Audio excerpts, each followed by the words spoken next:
now I'm going to teach you the professional personal trainer secrets of how to maximize your rest and recovery for the maximum hypertrophy adaptations and muscular growth. So this is some really significant stuff that I'm going to be teaching you that is really going to help you take your training to the next level. Because just like I just said, how if you are not practicing enough recovery, you're not going to be training as hard as you could otherwise. You are basically stifling your potential for how hard you can train and how much progressive overload you can do. Once you start implementing these tools and resources for maximizing your rest and recovery, you are going to see yourself start training harder and harder, doing more and more progressive overload, and are going to be able to achieve much greater levels of hypertrophy and growth than you have ever seen before, or whatever types of adaptations you're trying to make. This is the type of stuff that professional level athletes do. All right, this is one of the keys that most people are missing out on. Once you start doing this stuff, it's going to really revolutionize your training. And the first and foremost, most fundamental thing, of course, is getting good sleep. Sleep is the number one most important thing that you need for hypertrophy and muscle growth besides exercise, because sleep is when the hypertrophy adaptations and muscle growth occur. And sleep is the most anabolic activity next to working out or taking steroids. Sleep is probably almost as anabolic as steroids, and I would call it the best steroid alternative. All right, sleep is very anabolic, and so if you are looking for a safe, effective steroid alternative, sleep is the medicine that you are looking for. Okay, an extra hour or two of sleep can be extremely anabolic for you and make a huge difference in your recovery and thus your adaptation. So it's important to have the best mattress or mattress pad and the best pillows as well, because you want to be able to fully relax and recover. And if you are putting your neck in awkward positions, that could actually mess up your recovery. And it can also lead to things such as knotting of muscles, stiffness in joints, starting to have aches and pains in your neck and shoulder and upper back, and it could also lead to muscle spasms and to you needing to take extra recovery days because you did not recover overnight properly. So practice good sleep hygiene like I taught you in the last class, going into bedtime mode an hour before bed so that you can get to sleep quickly by turning off all of your screens on all of your devices and turning off or dimming most of the lights in your home.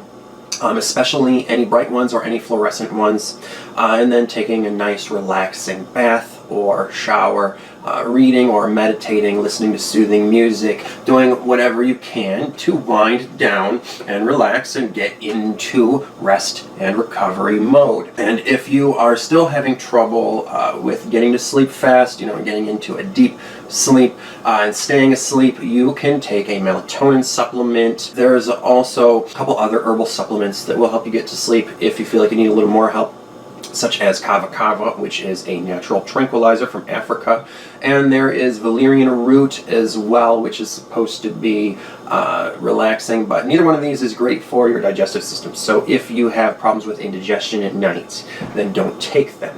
All right, and if you do need more help, it is a great idea to ask your doctor for a sleeping pill such as trazodone, which will help to make sure that you get to sleep quickly and stay asleep for the full 8 hours that you need. However, that type of sleeping pill does cause hangovers in the morning. So if you have to get up early in the morning and be able to get up and at 'em very quickly, like if you work out first thing in the morning, then you would not want to be using a sleeping pill like that. All right, and what is almost as good as a sleeping pill, and just as good in most cases, is using a hypnosis track. This is something that I have been doing most of my life. I started using sleep hypnosis tracks when I was basically a kid, okay, like 12 years old or something, 10 maybe, and I've been practicing hypnosis and making my own hypnosis tracks for all of my adult life. So I'm quite good at it, and if you would like to try a hypnosis track for sleep that I made for myself and my clients to help maximize our R&R, just click on the link provided below so that you can download yours. And you would use this at bedtime just as you would a sleeping pill, and it works just as good, as I said, in almost all cases. But whatever the case, you just want to make sure that you are getting away from screens and doing something else to relax and enter that rest and recovery mode. Like I said, be it a hot bath or some reading seems to put people to sleep very easily, or some meditation or deep breathing, right? And you also want to make sure that you have a good mattress with a mattress pad if your mattress is not, optimal or ideal anymore. As after a couple years of use, it might not be as therapeutic or comfortable, but a mattress pad can make a world of difference. And you also want to be getting good pillows. You want nice, firm pillows that, if you are a side sleeper, you want to be able to fill up the space in between the bed and your head, about the width of your shoulder there, with a nice firm pillow, so that you are not sleeping with your head going like that, twisting your neck to the side. And you also do not want to have a really big fluffy pillow pushing your head to the other side. All right, you want your head to be straight, okay? So you need a nice firm pillow to fill in that shoulder area there. And if you sleep on your back, you want to have a pillow that is thinner, okay? You do not want to be sleeping like that because you have a big fluffy pillow pushing your head like that. And I would recommend getting one that has the built-in groove for your head there. I actually got one myself back when I used to try to sleep on my back, and it really helped. So you want to use high quality pillows that are not going to be too big and thick and fluffy, but also not too thin, all right? And not too firm, but not too soft, okay? Basically, the job of your pillow is to stabilize your head and neck while you sleep, so that you do not get any aches and pains or inflammation or other issues with your neck, okay?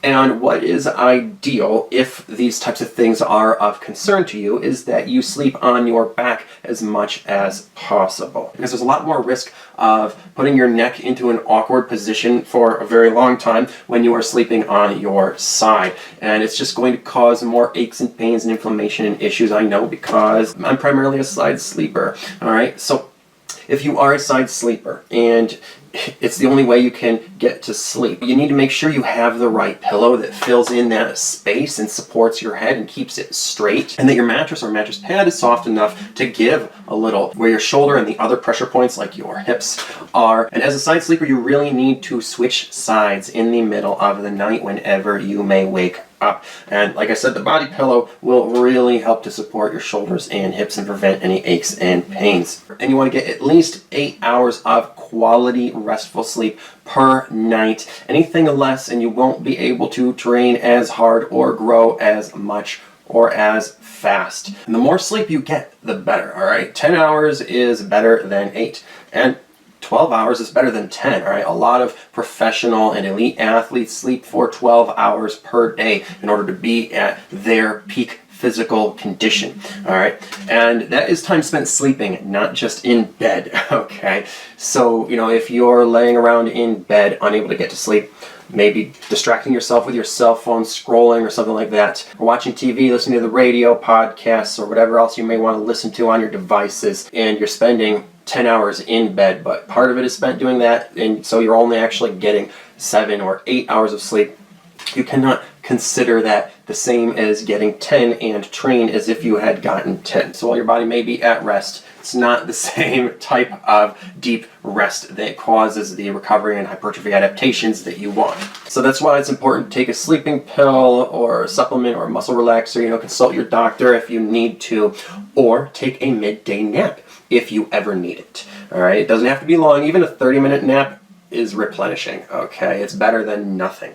All right, so if you can get an extra 30 minutes or an hour of sleep midday, that can really help, especially if you didn't get enough the night before. So that is really key. And then, of course, getting the full 8 to 10 or maybe even 12 hours of sleep that you need, all right? You need to make sure that sleep is high quality, deep, restful sleep, and you need to make sure you are getting exactly as much of it as your body needs. If you feel tired in the morning, beyond what is normal for just trying to wake up and everything, but if throughout the morning as you are going throughout your work day, you are feeling tired and fatigued, that means you need more rest, and you're going to need to make time for a nap or go to bed early the next night and try to figure in some extra hours of sleep at night.